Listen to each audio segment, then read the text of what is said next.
going on, guys? I'm gonna make 2 videos in one night here because I just have a few hours to spare today. This video is gonna be on taking care of these ridiculous noises from this Gen 2 Ecoboost. And by noises, I mean rattles, everything under the truck that makes weird noises. I had a Gen 1 for you guys that followed me, a 15 Gen 1, and I never had any of these noises. When I got the Gen 2, that's when I really noticed it, and I'm like, what is this? I got to get to the bottom of it. So don't hate me for what I'm going to show you, but it's what it's going to take if you want to take care of these rattles. And I'm just going to show you basically 3 areas to consider for yourself if you want to try this. But I know at least 2 took care of 99% of the rattles. So first one, and this is probably the most important, you guys already know, the spring on the wastegate.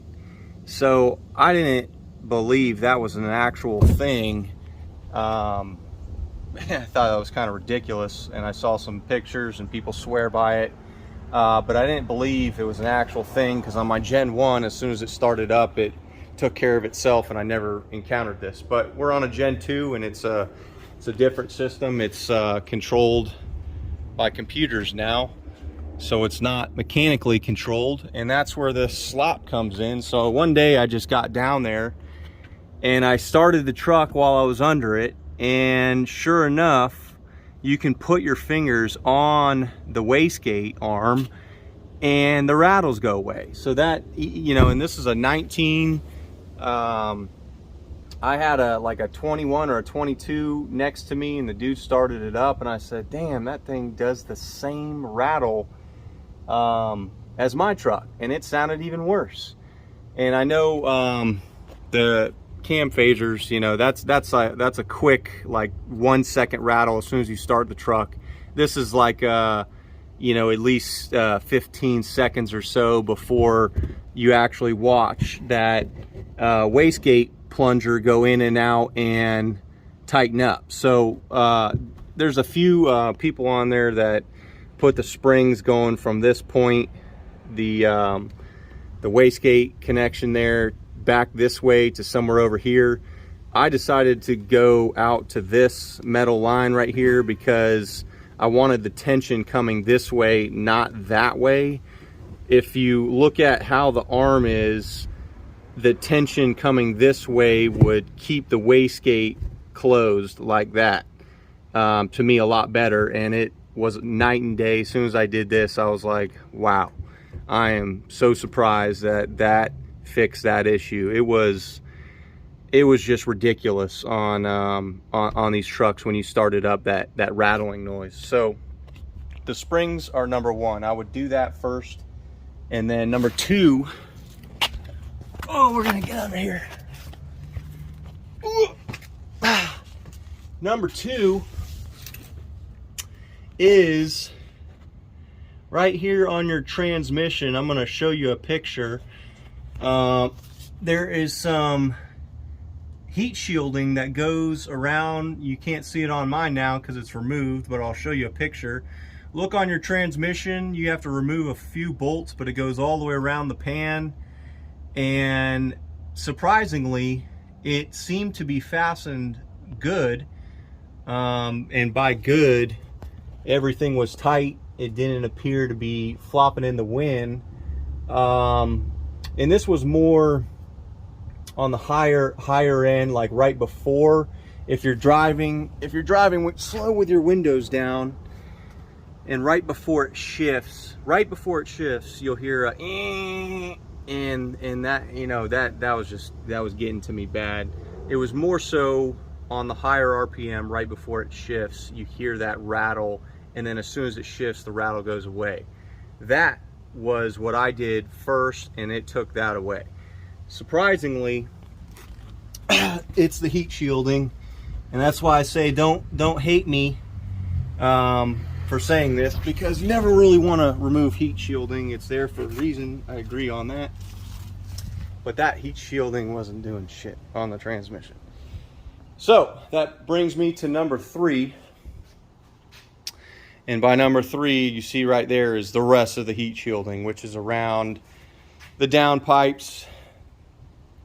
This big piece was around the downpipes, and this was behind the transmission, I believe. So once I removed the heat shielding from the transmission, I said, you know what? I looked into this. The airspace is at least a couple inches all the way around that downpipe. And to me, you know, it doesn't need that shit. To each their own. I would do this last. I would do the first 2 things that I listed first, and then if you're satisfied, don't do the heat shielding. Again, they felt like they were installed nice and tight, so I didn't think that's what it was, but I had a little bit of rattle, and after installing, or removing those, I should say, I got no rattles. So really happy with my Gen 2 now, because it was a freaking rattle can when I first got it. And for platinum model truck, or any model truck that has this powertrain, you guys should not be experiencing that crap. Again, I didn't have it on my Gen 1, had it on the Gen 2, and I was really disappointed and had to get to the bottom of it. So again, leave that stuff on for last, and if you're still experiencing some rattles, it very well could be that. I've been riding without it for a long time now and have 0 issues. So that's my thought. I know there's a lot of people that are going to say, don't do that. I hope your truck burns to the ground. It's not going to happen. But yeah, start with the, I'll show you a picture again, that heat shielding around the transmission. That's what was causing that high pitch rattle right before it shifts. And that was really annoying to me when I just got my windows down and I'm cruising. And you hear that like right before it shifts. It just sounds like a Chevrolet, you know, to be honest. But anyways, that's my video. Hope that helps. The springs I got at Home Depot near the gate hinges. You'll see some springs over there, and I just had to pull them apart a little bit to make it fit the length that I needed. You want some good tension on it, and if you put it in the direction that I had it, I think that's a much better way of positioning it, I should say, to actually control that wastegate. If you just look where the hinge and the wastegate is, pulling tension this way is going to keep it closed nice and tight versus the other way, but you can try either one, whatever one works for you guys. This is the driver's side over here. You can see what I got there. Just clipped on there and clipped on here. And I gotta say, I was really happy about that. Once I got rid of that crap, you know, listen to your truck rattle for like 30 seconds as soon as you start it up. Come on, Ford, get it together. Anyways, hope this video helps. If you guys got any more questions, let me know, and I'll get back to you. Thanks.